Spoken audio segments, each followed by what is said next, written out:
Hello my dear passionate NEET aspirants, welcome back to magnet brains IIT JEE NEET. मैं हूं doctor Ritika Bhardwaj, आपकी biology mentor, और आज के सेशन में मैं आपके लिए लेकर आई हूं डेली प्रैक्टिस प्रॉब्लम के solution for the first DPP। और ये DPP आपको कहां मिली थी? जब हमने चैप्टर स्टार्ट किया था प्लांट किंगडम वाला, तो उसके वीडियो में, उसके सेशन में डिस्क्रिप्शन लिंक में से आपने ये DPP डाउनलोड की होगी, जिसका सोल्यूशन आज मैं यहाँ इस सेशन में आपको प्रोवाइड करूंगी। तो बिना देर किए एक बहुत इंपॉर्टेंट बात बता देती हूँ और फिर सेशन को स्टार्ट करूंगी। इंपॉर्टेंट बात यह है कि magnet brains IIT JEE NEET के चैनल पर ये जो आपके लिए नीट का कोर्स है, ये completely free of cost available है। आपको कोई पेड सब्सक्रिप्शन नहीं लेना है, कोई फीस पे नहीं करनी है। आप अपनी तैयारी नीट के एग्जाम के लिए हमारे साथ magnet brains IIT JEE NEET पर क्वालिटी कंटेंट और बेस्ट टीचर्स के साथ कर सकते हैं। इसी बात के साथ मैं आज के सेशन को स्टार्ट करती हूं। हम सॉल्व करेंगे जनरल कैरेक्टर्स जो हमने पढ़े हैं प्लांट किंगडम के, उनके लिए क्वेश्चंस। लेकिन उससे पहले हमें पता होना चाहिए कि हमारा नीट का कोर्स मॉड्यूल क्या है। When we talk about the NEET का कोर्स मॉड्यूल, तो सबसे पहले आता है टॉपिक वाइज एक्सप्लेनेशन वीडियो। हर टॉपिक का जो एक्सप्लेनेशन है वो वीडियो में आपको प्रोवाइड किया जाता है, which is the topic wise explanation video, followed by daily practice problem का PDF। ये डेली प्रैक्टिस का प्रॉब्लम जो है, डेली प्रैक्टिस प्रॉब्लम PDF, ये आपको डिस्क्रिप्शन लिंक से मिलता है, जहां से आप इसे डाउनलोड करने के बाद सॉल्व करते हैं। Followed by daily practice problem के सोल्यूशन वीडियोस, जैसा कि आज के इस सेशन में हम करने वाले हैं। जो भी क्वेश्चंस आप सॉल्व करते हैं उसका आपको सोल्यूशन वीडियो मिलता है। Then we go with the chapter wise multiple choice question. हर चैप्टर के लिए आपको प्रोवाइड किए जाते हैं मल्टीपल चॉइस क्वेश्चंस, और वो कहां से होते हैं? वो पूरे के पूरे चैप्टर्स में से होते हैं। So are you getting the idea? हर टॉपिक के लिए हम सॉल्व कर रहे हैं डेली प्रैक्टिस प्रॉब्लम। जैसे ही चैप्टर कंप्लीट होगा तो सॉल्व करेंगे मल्टीपल चॉइस क्वेश्चन, और यही बात खत्म नहीं होती, फिर हम सॉल्व करते हैं प्रीवियस ईयर क्वेश्चंस। लेकिन उससे पहले आपको एक इंपॉर्टेंट सेशन मिलता है जहां पर list of names of scientist, years and there contribution is being provided. जैसे अगर हम प्लांट किंगडम की बात करेंगे तो प्लांट किंगडम में बहुत सारे साइंटिस्ट हमने अलग अलग नए भी सुने, और कुछ ऐसे भी थे जिन्हें हम पहले से पढ़ चुके हैं। तो ये सारे साइंटिस्ट की लिस्ट आपको मैं एक सेशन में देती हूं, जहां पर आपके लिए इजी हो जाता है उसे मेमोराइज करना और एग्जाम में मार्क्स स्कोर करना। Then we go with the previous year question के वीडियोस। जितने भी प्रीवियस ईयर के क्वेश्चंस आ चुके हैं इस पर्टिकुलर चैप्टर को लेकर, वो आपको मिलते हैं। Followed by doubt solving session. Doubt solving session में क्या होता है? जो भी आपने मुझे डाउट सेंड किए हैं उसके मैं आपको आंसर्स देती हूँ। Then the weekly test paper and the guidance videos. What is the guidance video? कोई भी important information regarding your exam, regarding your syllabus, regarding your studies, motivation के लिए, स्ट्रेस रिलीव करने के लिए, हमेशा 100% कंसिस्टेंट रहने के लिए, मोटिवेटेड रहने के लिए, सारी चीजें आपको मिलती हैं गाइडेंस वीडियो में। फिर हम करते हैं chapter wise one shot revision पर फोकस, और उसके बाद जाते हैं ऑनलाइन टेस्ट सीरीज। तो ये हमारा नीट का कोर्स मॉड्यूल है। इसको तो हम जान गए, लेकिन अब स्टार्ट करते हैं अपने पहले क्वेश्चन से। तो हमारा फर्स्ट क्वेश्चन जो है वो क्या है? Let's see. If in the classification of plants the term cladistics refers to। अगर हम प्लांट्स के क्लासिफिकेशन की बात करेंगे, प्लांट्स के क्लासिफिकेशन की बात करेंगे, तो क्लैडिस्टिक्स का क्या मतलब होता है? क्लैडिस्टिक्स का क्या मतलब होता है? क्लैडिस्टिक्स कहां पर यूज होता है? क्लैडिस्टिक्स बताता है हमें फाइलोजेनेटिक क्लासिफिकेशन। Phylogenetic classification. अभी तक तो आपको समझ में आ गया होगा कि मैं किस बारे में बात कर रही हूं, और अगर अभी भी समझ में नहीं आया है तो लेट मी टेल यू, जब भी फाइलोजेनी आ जाती है तो इसका मतलब है क्या आ जाएगा? The relationship with the ancestor. The relationship with the ancestor is being considered in the phylogenetic classification। जब हम ये पढ़ते हैं कि कोई भी ऑर्गेनिज्म जो आज प्रेजेंट है, कोई भी स्पीशीज जो आज प्रेजेंट है, अलग अलग स्पीशीज के एक कॉमन अगर एंसेस्टर है, तो हम ये जब पता लगाते हैं, या हम एक कॉमन एंसेस्ट्री के बारे में जब जानते हैं, या किसी भी स्पीशीज के एंसेस्टर के बारे में पता लगाते हैं, तो वो क्या होता है? वो होता है phylogenetic classification. So it tells about the ancestor. It tells about the ancestor. इतनी बात समझ में आई? ऑप्शंस देखिए। अच्छा, क्लैडिस्टिक्स और phylogenetic will go hand in hand. Okay, तो क्लैडिस्टिक रेफर्स टू व्हाट? पहला है फाइलोजेनेटिक क्लासिफिकेशन, दूसरा है सेक्सुअल, तीसरा artificial, then natural and then binomial. So the right option is phylogenetic classification, which ultimately talks about the ancestry, कि who was the ancestor. इतनी बात समझ में आई? So the right answer is option A, that is phylogenetic classification, that is phylogenetic classification. I hope this is clear. Alright, ये question सबने सही ही solve किया होगा ऐसी मैं उम्मीद करती हूँ। क्लियर? ऑलराइट, नेक्स्ट क्वेश्चन देखिए। Next question is phylogenetic classification was put forth by, किसने दिया था फाइलोजेनेटिक क्लासिफिकेशन? मैंने ये आपको सेशन में भी बताया था, ये इंपॉर्टेंट है और मैंने लिखवाया था, नीट लिखो, प्रीवियस ईयर क्वेश्चन होता है, इंपॉर्टेंट होता है। तो किसने दिया था ये phylogenetic classification? Was given by Engler and Prantl. Engler and Prantl, ये दो साइंटिस्ट थे जिन्होंने फाइलोजेनेटिक क्लासिफिकेशन आगे लाए थे, जो दिया था। ऑप्शंस है कार्लेस लिनस, जो नहीं होगा, then we have Aristotle, again it is not the answer, then we have Adolf Engler and Karl Prandtl, which is the right answer, and then we have Theophrastus, which is again wrong. So the right option is, the correct answer is option C for this question. I hope this is clear. ये मैंने इसीलिए वहीं पर practice करा दिया था। अब देखो साइंटिस्ट के नाम में तो कोई लॉजिक नहीं होता है ना, कोई बहुत ब्रीफिंग नहीं होती है, सिर्फ हमें साइंटिस्ट का नाम याद रखना होता है। All right, right it down, लिख लिया। नेक्स्ट क्वेश्चन देखिए। Next question is which are true about numerical taxonomy। जब हम न्यूमेरिकल टैक्सोनॉमी की बात करते हैं तो कौन से ऑप्शन सही हैं? पहला ऑप्शन है equal importance is given to each character, हर कैरेक्टर को इक्वल इंपॉर्टेंस दी जाती है। हाँ बिल्कुल दी जाती है, ये बात तो सही है। जो भी कैरेक्टर्स हैं उनको हम एनालाइज करते हैं, है ना, डेटा को एनालाइज करते हैं जो भी हम कलेक्ट करते हैं numerically. Then we have it is based on all observable character, क्या सारे ऑब्जर्व करने वाले कैरेक्टर्स पर बेस्ड है? डेफिनेटली। अगर आपको कोई डेटा कलेक्ट करना है, न्यूमेरिकल वैल्यू लगानी है, तो जो आपको दिख रहा है वही वालों पे लगाओगे ना, हर ऑर्गेनिज्म की एनाटॉमी पे तो नहीं जाओगे। Then we have easily carried out using computers, computers की मदद लगती है जब भी न्यूमेरिकल टैक्सोनॉमी पढ़नी होती है। So that is again the right option. Then we have at the same time only few characters can be considered, ऐसा कुछ नहीं है, आप कितने भी कैरेक्टर्स कंसिडर करके न्यूमेरिकल टैक्सोनॉमी को कैरी आउट कर सकते हो। तो ये ऑप्शन हो गया गलत। क्लियर?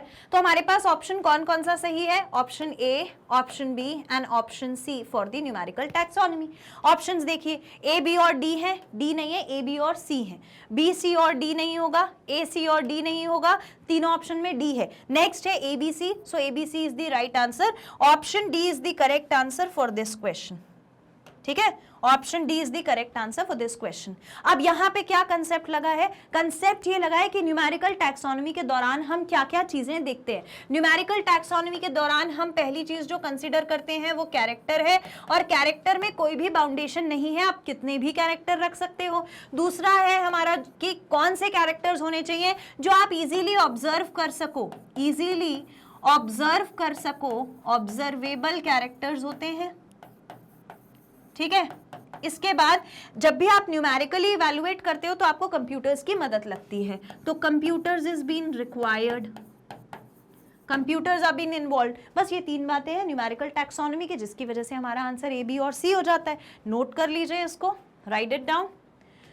अब देखो ये जो क्वेश्चंस है ना, अगर आपने मेरा सेशन अच्छे से अटेंड किया है, शुरू के वो 3 सेशन, तो आपसे ये क्वेश्चन बहुत आसानी से बन गए होंगे। ठीक है, नेक्स्ट क्वेश्चन देखिए, natural system of classification is based on. जब हम नेचुरल सिस्टम ऑफ क्लासिफिकेशन की बात करते हैं तो वो किस चीज पर आधारित होता है, कौन से पॉइंट्स पर आधारित होता है? तो नेचुरल सिस्टम ऑफ क्लासिफिकेशन में हम ऊपर से जब एक ऑर्गेनिज्म को देखते हैं तो देखकर बता देते थे, तो आप कह सकते हो कि एक्सटर्नल फीचर्स इन्वॉल्व होते हैं, एक्सटर्नल फीचर्स इन्वॉल्व होते हैं, और सिर्फ एक्सटर्नल फीचर्स ही नहीं, इंटरनल फीचर्स भी तो इन्वॉल्व थे, तो internal features are also involved. ठीक है, इसके बाद इंटरनल फीचर्स यानी हम क्या देख रहे हैं? एनाटॉमी देख रहे हैं। ठीक है, इसके बाद हम क्या देखते हैं भाई? केमिकल क्या क्या प्रेजेंट है, बायोकेमिकल देखते हैं ना, बायो केमिकल्स भी तो देखते हैं क्या क्या प्रेजेंट है एक ऑर्गेनिज्म की बॉडी में। So these are certain criterias which are involved while studying the natural system of classification. Options देखिए क्या क्या दिए हुए हैं। पहला है external and internal features, definitely. Next है ultra structure of anatomy, anatomy देखी जाती है। तीसरा है एम्ब्रियोलॉजी एंड फाइटोकेमिस्ट्री, फाइटोकेमिस्ट्री यानी बायोमोलिक्यूल्स जो बायोकेमिकल्स जो इन्वॉल्व है, तो embryology and phytochemistry is true. So तीनों ऑप्शन ऊपर के सही हैं। फोर्थ ऑप्शन कहता है all of the above, so it is the correct answer. So option D is the correct answer for this particular question. I hope सबने सही ही mark किया होगा. All right, done. Now, see the next question. The next question says, the system of classification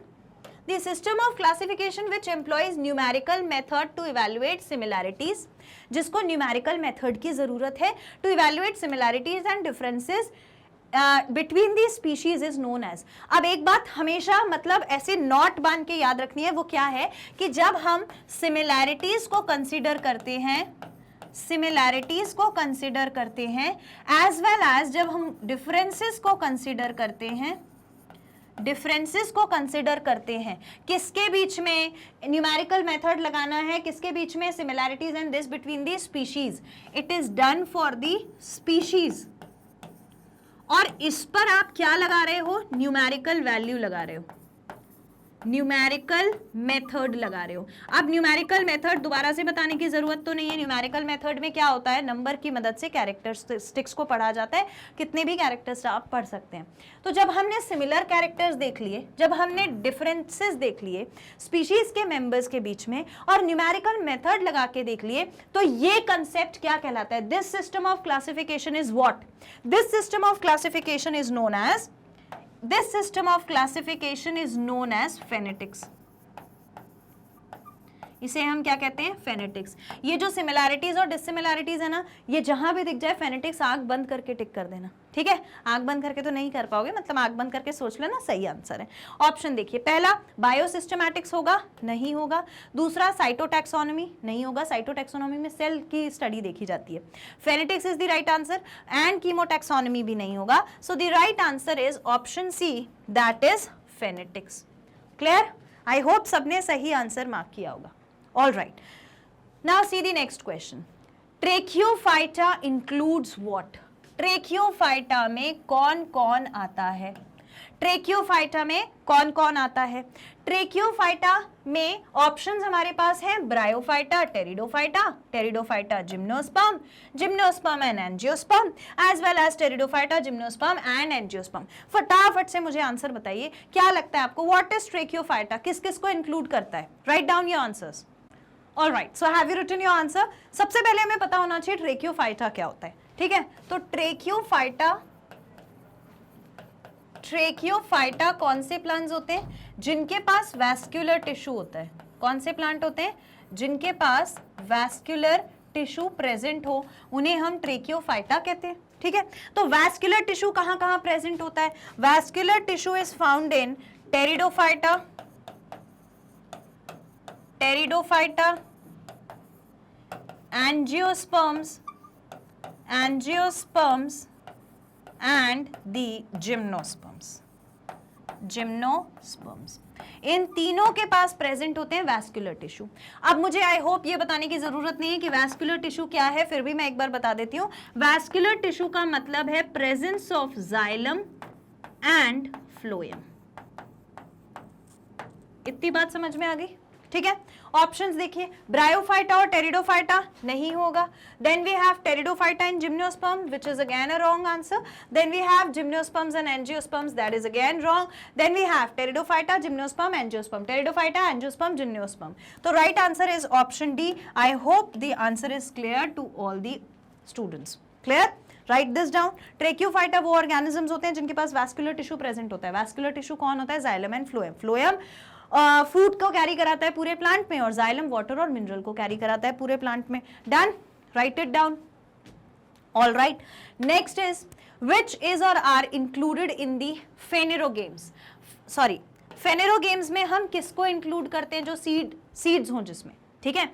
तो किसे हम include करेंगे? पहला है टेरिडोफाइटा, टेरिडोफाइटा को नहीं करेंगे। दूसरा है जिम्नोस्पर्म, उसको करेंगे। एंजियोस्पर्म, इसको भी करेंगे। Then we have both B and C, so both B and C is the right option. तो right option is option D, that is gymnosperm and angiosperm both. I hope this is clear. All right, next question देखिए। Next question is cladistics is a system of. पहली बार जब मैंने cladistics के बारे में आपको कुछ बताया था, इसी सेशन में क्वेश्चन सॉल्व कराया था, मैंने कहा था आपसे कि क्लैडिस्टिक्स जो है एंड फाइलोजेनेटिक क्लासिफिकेशन जो है, both of them walk hand in hand, दोनों एक साथ चलते हैं। तो cladistics is a system of phylogenetic classification या फिर फाइलोजेनी। ऑप्शंस देखिए, पहला है cytotaxonomy which is wrong. Cytotaxonomy किसकी होती है? साइटोलॉजिकल स्टडी, सेल की स्टडी से। न्यूमेरिकल टैक्सोनॉमी जो कैरेक्टर्स को देखती है, डेटा कलेक्ट करती है, कंप्यूटर को यूज करके एनालाइज करती है, तो ये भी नहीं होगा। Phylogenetic classification is the right option. Then we have biochemical classification, जो फिर से नहीं होगा। So the right option is option C for this particular question. Option C mark कर लीजिए। Done, note it down. All right, now see the next question. Next question is natural system of classification for flowering plants was given by. Natural system of classification वो भी flowering plants के लिए किसने दिया था? ये मैंने आपको अपने previous session में बताया था। तो ये जो है it was given by Sir Bentham and Hooker. Bentham और Hooker सर ने दिया था natural system of classification for flowering plants, और मैंने कहा था ये प्रीवियस ईयर क्वेश्चन है, राइट। ऑप्शंस देखिए, आर.एच. विटेकर नहीं होगा, एरिस्टोटल और मेंडल नहीं होगा, जॉर्ज बेंथम और जे.डी. हुकर राइट आंसर है। एरिस्टोटल और जॉर्ज बेंथम नहीं होगा। So the right option is option C, that is George Bentham and Hooker. Write it down, note कर लीजिए, साइंटिस्ट का नाम याद रखना है। फ्लावरिंग प्लांट बताने की जरूरत तो नहीं है, एंजियोस्पर्म्स की बात हो रही है। किसकी बात हो रही है? एंजियोस्पर्म्स की। All right, written, fine. Next question देखिए, new systematics introduced by sir Julian Huxley is also called. New systematics को और क्या बोलते हैं? न्यू सिस्टमैटिक्स को और क्या बोलते हैं, जो किसने दिया था? सर जूलियन हक्सले ने। Given by sir Julian Huxley. Sir Julian Huxley, इन्हें क्या बोलते हैं? न्यू सिस्टमैटिक्स को और क्या बोलते हैं? न्यू सिस्टमैटिक्स को और बोला जाता है बायोसिस्टमैटिक्स। बायोसिस्टमैटिक्स जो कि पोस्ट लीनियस था, याद आ गया? यही बताया था मैंने। ऑप्शन देखिए, फेनेटिक्स नहीं होगा, क्लैडिस्टिक्स नहीं होगा, biosystematics is the right option. Numerical taxonomy और कीमोटैक्सोनॉमी नहीं होगा। I hope this is clear. Option C is the right answer. Option C is the right answer for this question. All right, note it down. Now see the next question. Classification which is based on evolutionary relationship. जहां पर भी आपको evolutionary relationship देखने को मिल जाए, समझ जाना वहां पर क्या लगा है? फाइलोजेनी लगी है। अभी तक तो ये रट जाना चाहिए, फाइलोजेनी लगी है तो फाइलोजेनेटिक होगा। तो ऑप्शंस देखिए, ऑप्शंस हमारे पास क्या क्या है? ऑप्शन में है artificial, natural, phylogenetic and two kingdom classification. So the right answer is phylogenetic. I hope ये याद कराने की मुझे जरूरत नहीं है, मैं ample number of question इधर उधर रिवर्स करके इस बारे में करा चुकी हूँ, ठीक है? देखिए, done, all right. Next question, classification which is based on morphological characters. भाई सबसे आसान कैरेक्टर मॉर्फोलॉजिकल कैरेक्टर, यानी कि एक्सटर्नल फीचर्स को देखते हुए, एक्सटर्नल कैरेक्टर्स को देखते हुए जो क्लासिफिकेशन दिया गया था, ये सबसे इजी था। देखो सबसे आसान होता है ना, किसी को देखते ही डिवाइड कर दो, भाई तुम खाने की चीजें हो, तुम पढ़ाई की चीजें हो, तुम कपड़े हो, पहनने के हो। टेबल चेयर को अलग कर दिया, लिविंग ऑर्गेनिज्म को अलग कर दिया, देखते ही समझ में आ जाए, जो सबसे इजी होता है। तो ये सबसे इजी क्लासिफिकेशन कौन सा था? Artificial classification. इसको कहते थे artificial classification. Artificial classification. I hope this is clear, right? Options देखिए, आर्टिफिशियल सिस्टम है, डेफिनेटली है, नेचुरल नहीं है, फाइलोजेनेटिक नहीं है, न्यूमेरिकल नहीं है। सो the right option is artificial system. Correct answer is option A for this question. इसमें किसी को कोई डिफिकल्टी होपफुली नहीं हुई होगी। ऑल राइट, नेक्स्ट क्वेश्चन देखिए, classification based on cytological information, जैसे क्रोमोसोम नंबर कितने हैं, स्ट्रक्चर क्या है, बिहेवियर कैसा है क्रोमोसोम का। तो ये जो साइटोलॉजिकल इंफॉर्मेशन, साइटोलॉजिकल इंफॉर्मेशन पर बेस्ड जो हमारा क्लासिफिकेशन होता है, उसको हम क्या कहते हैं? उसको हम कहते हैं साइटोटैक्सोनॉमी। क्या कहते हैं? साइटोटैक्सोनॉमी। ऑप्शंस देखिए, न्यूमेरिकल टैक्सोनॉमी नहीं होगा, साइटोटैक्सोनॉमी इज राइट। कीमोटैक्सोनॉमी में केमिकल्स देखेंगे जो प्लांट की बॉडी में प्रोड्यूस हो रहे हैं, प्रोटीन के फॉर्म में भी हो सकता है। न्यूक्लियर टैक्सोनॉमी नहीं होगा, so right option is cytotaxonomy, that is option B. Alright, mark कर लीजिए, डन। नेक्स्ट क्वेश्चन देखिए, archegoniate is an assemblage of, archegoniate is an assemblage of, किसका असेंबलेज होता है आर्कीगोनिएट? तो आर्कीगोनिएट होता क्या है? आर्कीगोनिएट होता क्या है मैं ये बता देती हूं, फिर आप मुझे इसका आंसर ऑप्शंस में लिखकर कमेंट सेक्शन में लिखकर बताइएगा। आर्कीगोनिएट होता है वो प्लांट्स जिनके पास plants that have archegonia, archegonia जिनके पास हो, यानी कि फीमेल रिप्रोडक्टिव ऑर्गन जिनके पास हो, फीमेल रिप्रोडक्टिव ऑर्गन्स जिनके पास हो, उनको हम कहते हैं आर्कीगोनिया, राइट। तो ये आर्कीगोनिएट रखने वाले आर्कीगोनिएट कौन कहलाते हैं? फटाफट से मुझे अपना आंसर लिखकर बताइए, कौन से ऑप्शंस आपको लगते हैं? पहला एल्गे, ब्रायोफाइटा, टेरिडोफाइटा, दूसरा ब्रायोफाइटा, टेरिडोफाइटा, जिम्नोस्पर्म, तीसरा bryophyta, pteridophyta, gymnosperm, angiosperm, and then we have pteridophyta, gymnosperm, angiosperm. फटाफट से मुझे अपना आंसर लिखकर बताइए, आपके हिसाब से क्या सही आंसर है? All right, written, have you written your answer? देखो, आर्कीगोनिएट का मतलब जिनके पास आर्कीगोनियम हो। आर्कीगोनियम क्या होता है? फीमेल रिप्रोडक्टिव ऑर्गन होता है। तो कहां प्रेजेंट होता है ये आर्कीगोनियम फीमेल रिप्रोडक्टिव ऑर्गन? देखो जरा कहां प्रेजेंट होता है। ब्रायोफाइटा में है, तो ब्रायोफाइटा। दूसरा किस में प्रेजेंट होगा? ब्रायोफाइटा के अलावा किस में हो सकता है? टेरिडोफाइटा में हो सकता है, टेरिडोफाइटा में देखा जाता है, टेरिडोफाइटा में देखा जाता है। टेरिडोफाइटा के अलावा किस में देखा जाता है? जिम्नोस्पर्म्स में देखा जाता है, जिम्नोस्पर्म्स में देखा जाता है, ठीक है। तो ये तीन है, तीनों के पास फीमेल रिप्रोडक्टिव पार्ट्स देखने को मिलेगा। फीमेल रिप्रोडक्टिव ऑर्गन तो नहीं बोलेंगे, फीमेल रिप्रोडक्टिव पार्ट बोलेंगे, वो जिसमें फ्लास्क शेप वाला रहता है ना, ठीक है, फ्लास्क शेप का स्ट्रक्चर। अब ये चीज जो है ये आपके दिमाग में आ सकता है कि मैम ये वाला जो है ये तो हम लोगों ने, ये तो हमें तब समझ में आएगा जब हम ब्रायोफाइटा, टेरिडोफाइटा, जिम्नोस्पर्म पढ़ लेंगे। हाँ, डेफिनेटली तब समझ में आएगा। एक जनरल बात मैंने आपको बताई कि जब हम क्लासिफिकेशन की बात करते हैं, जब हम ग्रुपिंग की बात करते हैं, तो हम इस तरीके से भी ग्रुप करते हैं। वैस्कुलर टिश्यू किसके पास है, आर्कीगोनिया किसके पास है, इस तरीके से भी ग्रुपिंग की जाती है प्लांट की, क्योंकि अभी हम इनिशियल स्टेज पर हैं। जब हम इन सबको आगे पढ़ेंगे इंडिविजुअली, जैसे हम ब्रायोफाइटा को, टेरिडोफाइटा को, जिम्नोस्पर्म को इंडिविजुअली पढ़ेंगे, तो आपको ये चीज और क्लियर हो जाएगी। मेरा मकसद आपको एक और ग्रुपिंग का पैटर्न बताना था, जो मैंने आपको क्वेश्चन के फॉर्म में यहां पर बता दिया है, ठीक है। तो ऑप्शंस देखिए, which option is the right option? Algae, bryophyta, pteridophyta. Algae नहीं होगा, ब्रायोफाइटा, टेरिडोफाइटा, जिम्नोस्पर्म ये सही आंसर है। Then bryophyta, pteridophyta, gymnosperm, angiosperm गलत है। टेरिडोफाइटा, जिम्नोस्पर्म, एंजियोस्पर्म गलत है। क्या होना जरूरी है? Bryophyta, pteridophyta as well as gymnosperms. तो ये हो गया हमारा correct option, that is option B, that is option B, right? Option B is the right answer to this question. I hope archegoniate, archegonia and female part is clear. किसमें होता है? Bryophyta, Pteridophyta and Gymnosperms में. All right, option B is the correct answer. Clear? Fine. So we are done with the daily practice problems for the first topic of the chapter, that is the classification as well as the general characters. Sessions को आप अगर revise करेंगे तो आप इन questions को आसानी से solve कर सकते हैं, आपको कोई डिफिकल्टी नहीं होगी।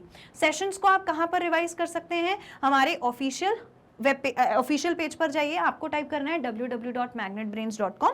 ऑफिशियल पेज ऐसा आपके सामने ओपन होगा, इस पे जाके आपको सिलेक्ट करना है एक्सप्लोर टॉप कोर्सेज में जाके नीट को, ठीक है। नीट पर जाकर के बायोलॉजी सिलेक्ट करो, वॉच नाउ पे यहां क्लिक करो। जैसे इस पे क्लिक करोगे तो डिस्क्रिप्टिव पेज ओपन होगा, यहाँ पूरा डिस्क्रिप्शन है, नीचे लिखा हुआ मिलेगा वॉच ऑल वीडियोस। यहाँ सीक्वेंस में सारे वीडियोस आपको मिल जाएंगे, सीक्वेंस में सारे वीडियोस आपको मिल जाएंगे। आप जो भी सेशन पढ़ना चाहते हैं उसे पढ़ सकते हैं। जैसे ही आप इस पर जाकर प्ले नाउ करेंगे तो वीडियो इस तरीके से आपके सामने प्ले हो जाएगा और आप अपने सेशंस को आसानी से रिवाइज कर सकते हैं। हर बार की तरह magnet brains IIT JEE NEET के प्लेटफॉर्म पर, magnet brains IIT JEE NEET के प्लेटफॉर्म पर ये जो नीट का कोर्स है ये कंप्लीटली 100% फ्री अवेलेबल है। तो आपको कोई पेड सब्सक्रिप्शन नहीं लेना है, कोई फीस नहीं देनी है। छोटी सी एक चीज कर देनी है जो कि है आपको लाइक कर देना है। कुछ स्टूडेंट्स मेरे बहुत सिंसियरली मेरी बात मानते हैं और ये करते हैं। सब्सक्राइब कर लेना है, तभी वो गाइडेंस वीडियो का फायदा मिलेगा। जो डेली प्रैक्टिस प्रॉब्लम हम सॉल्व करें उसके सोल्यूशंस मिलेंगे, हर सेशन पे आप एक्टिव रह पाओगे। और इसे शेयर करो अपने सारे फ्रेंड्स और सिबलिंग्स के साथ। मैं आपसे मिलूंगी नेक्स्ट सेशन में, तब तक के लिए thank you so much, take care and keep studying.